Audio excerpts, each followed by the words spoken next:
Thank you. Today, the justice system worked. And I want to begin by commending Chuck Cooper and his team, who represented the defendants in this case. They were able and energetic advocates for their cause, and Ted and I appreciate the professionalism with which they brought to this task. It's also, I want to commend our trial team. Ted and I and Terry, who were up front a lot of the time, could not have been there without the many, many people at Gibson, Dunn and Crutcher, at Boies, Schiller and Flexner, and at the office of the City and County of San Francisco, all of whom devoted enormous time and effort and commitment to this. Ted and I are also particularly conscious of the fact that we have an opportunity to be here because of years and indeed decades of sacrifice and commitment of many people who went before us, who fought a lot of the hard battles when things were even more difficult, who made the kind of accomplishments and made the record that we could build on. And here in San Francisco, I can't celebrate today without mentioning the mayor, Gavin Newsom, who took courageous stands when it was not nearly as easy as it is today to do that. The people that are really the heroes here, though, are our plaintiffs. Jeff and Paul and Chris and Sandy, your love for each other, your courage and your commitment in bringing this lawsuit, the passion and clarity with which you testified impressed everybody in the courtroom. This is your victory, and your victory more than anything else. Ted, in his closing, gave what I think was the best oral argument I've ever seen or heard.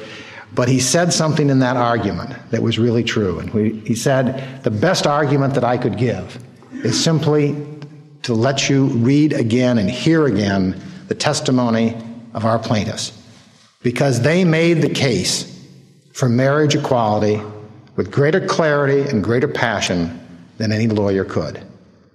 We said at the beginning of this case that we would prove three things. We said we would prove that marriage was a fundamental right.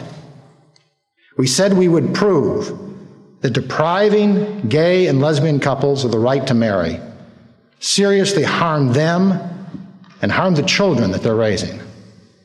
And we said we would prove that depriving gay and lesbian couples of the right to marry had no redeeming social value, no contribution to heterosexual marriage, no legitimate state interest. We proved all three of those things.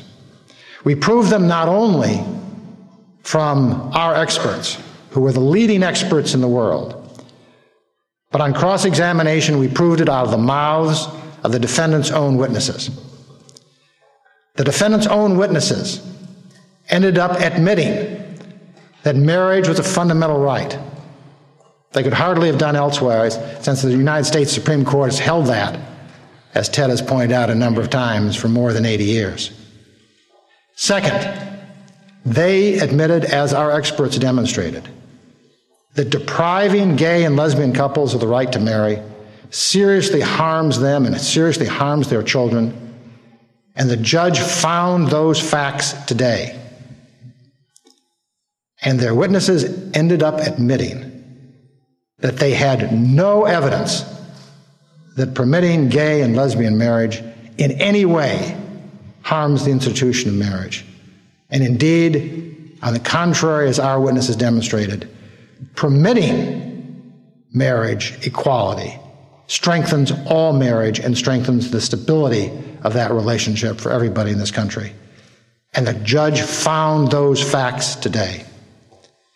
At the beginning, I want to just end by expressing my appreciation for the careful, thoughtful analysis and time that the court gave us.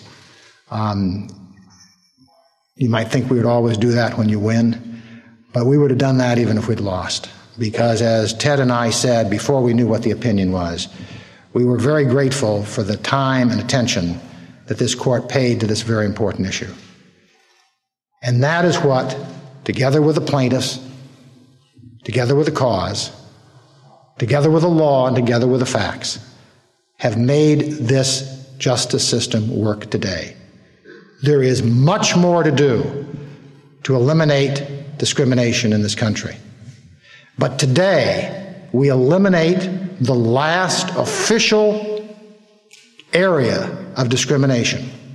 Gay and lesbians are the only part of our citizenry that is today subject to official, government-sponsored, government-enforced discrimination. And we take an enormous step to eliminating that with this decision today. Thank you.